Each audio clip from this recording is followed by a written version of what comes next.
So నవ్వుపిచ్చే వాళ్ళ లైఫ్లో కూడా చాలా కష్టాలు బాధలు ఉంటాయి. సో మీరు అంతమంది వేల లక్షల మందికి నవ్వుపించారు కదా, సో మీ లైఫ్లో ఏమైనా బాధలు ఉన్నాయా? నేను టాటా ఇండికామ్లో చేసినప్పుడు ఈ ఫోన్ తీసుకెళ్ళి ఒక ఇంటికి వెళ్ళి డోర్ కొట్టి నేను సార్ నేను టాటా ఇండికామ్ నుంచి వచ్చాను, ఇలా 120 కాల్స్ ఫ్రీ ఉంటాయంటే ఆ ఓనర్ నన్ను తిట్టిన ఒక పచ్చి బూత్ అంటే నీకు అర్థమైపోయి ఉండాలి పాటి.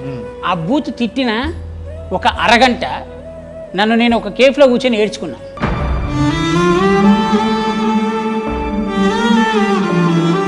ఈ మధ్యకాలంలో ఎక్కడ చూసినా మీకు హెల్త్ బాగాలేదు, షూటింగ్లకు దూరం అయిపోయారు అని ఇట్లా అంటారు. నిజంగానే మీకు హెల్త్ బాగాలేకుండేనా?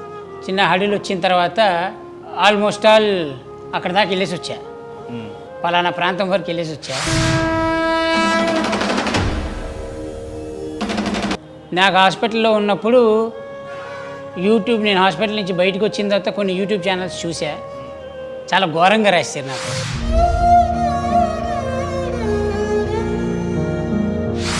సో దానివల్ల ఏమైందయ్యా అంటే ఒక 8 సినిమాలు పోయినాయి, ఆల్రెడీ డేట్లు ఇచ్చిన సినిమాలు. ఇప్పుడు ఆ 8 సినిమాల కోసం నేను అంతకుముందు ఎంత బ్యాక్గ్రౌండ్ వర్క్ చేసి ఉంటాను. ఆల్రెడీ మన హాస్పిటల్లో పడ్డమే ఒక కర్మ, దానికి ఉన్న డబ్బులని ఖర్చు అయిపోయి, ఎటు డబ్బులు రాక, డబ్బులు సంపాదించడానికి శక్తి లేక, ఇవన్నీ చుట్టుముట్టేటప్పటికి ఒక మనిషి ఆత్మహత్య చేసుకోవాలన్నదా లేదా? నేను కూడా చేసుకోవాలని అనుకున్నా, ఈ 3 ఇయర్స్లో ఒకసారి చేసుకోవాలనుకున్నా. కర్మని నమ్ముతారా? పక్కా నమ్ముతాను.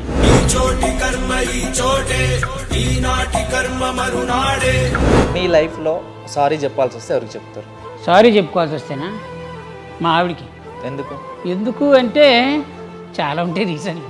ఎంచుకుంటే తెగిపోతుందా దేవుడు వేసిన బంధం. అలా నేను అరుస్తా, ఒకసారి నాకే అనిపిస్తుంది, తిట్టేస్తా, సతాయిస్తూ మధ్య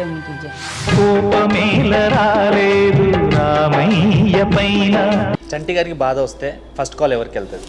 కానీ ఒకడికి చెప్తా, వాడు కూడా చంటిగాడే. అద్దంలోకి వెళ్ళి కుక్క తిట్లు తెచ్చుకుంటా.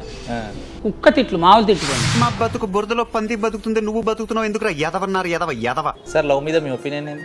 లవ్వా అదొకటి ఉందా ఈ ప్రపంచంలో? ఉంది అంట. డబ్బు లేనిదే ఈ ప్రేమనే మాట తూచ్.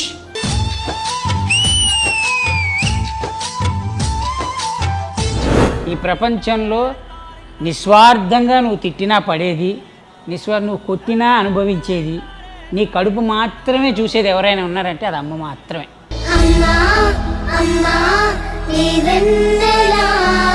ఈ మధ్యకాలంలో ప్రతి ఒక్కరు డబ్బు ఉంటే అందరు మన దగ్గరకు వస్తారా? ఎవరైనా వస్తారు మన దగ్గరికి అంటారా? నిజమేనా? డబ్బు లేనిదే ప్రపంచంలో ఎవడు నిన్ను దేకడు. కష్టాలు ఎలాగైనా సరే డబ్బును మనం సంపాదించాలి. డబ్బుని సంపాదించాలి. Money is always ultimate.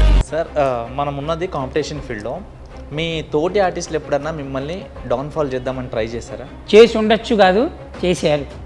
నాకు తెలుసు చేశారని. నువ్వు ఎదగాలి అనుకుంటే అవతలుడి మీద గెలిచి నువ్వు ఎదుగు, అది రాజనీతి. ఓకే, అవతలుడు కడుపు కొట్టి ఎదగ. ప్రతి ఒక్కరిలో మనకు తెలియని మనిషి ఒకడు ఉంటాడు. అవకాశం అవసరం బట్టి వాడు బయటకు వస్తుంటాడు. నువ్వెందుకు టెన్షన్ పడుతున్నావు? భయపడాల్సిన అవసరం లేదు, నేనున్నా నీ వెనక అని ఉంటారు చూసావా, అది లవ్. పొద్దున్న లేచిన దగ్గర నుంచి కొంతమంది పెళ్ళాలు ఉంటారు, ఇక మొగుడిని నరకమే.